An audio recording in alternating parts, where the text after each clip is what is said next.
এই শিক্ষার প্রতি আমাদের সমস্ত সরকারেরই সবচেয়ে বেশি অবহেলা দেখতে পাই আমরা।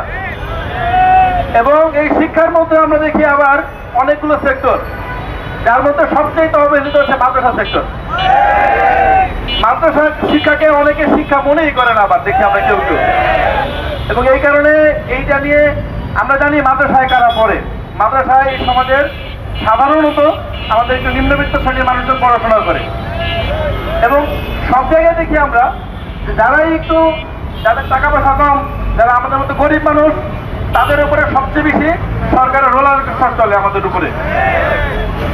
আমরা এই রকম সংস্কৃতির আমরা পরিবর্তন দেখতে চেয়েছি এবং দীর্ঘদিন ধরে আমরা লড়াই করেছি।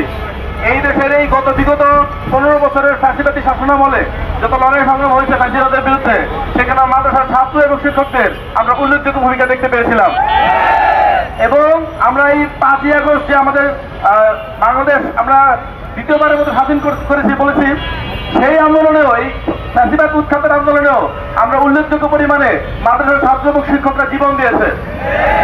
সুতরাং আমরা মনে করি, এক, আমাদের এই সমস্ত শিক্ষায় সরকারের গুরুত্ব বাড়াতে হবে। শিক্ষায় জাতির মেরুদণ্ড আমরা বলি, সুতরাং মুখে মেরুদণ্ড বলা হবে না, সর্বোচ্চ বরাদ্দটা শিক্ষার জন্য রাখতে হবে। এবং দ্বিতীয়ত, শিক্ষার যে বৈষম্য আছে বিভিন্ন সেক্টরের মধ্যে, যে বৈষম্য, সেই বৈষম্য দূর করে অবিলম্বে যেই সেক্টরগুলো সবচেয়ে অবহেলিত, বিশেষ করে মাদ্রাসা এবং ইত্যাদি মাদ্রাসা আপনাদের যে দাবি, জাতীয়করণের দাবি, এটা দ্রুত বাস্তবায়নের দাবি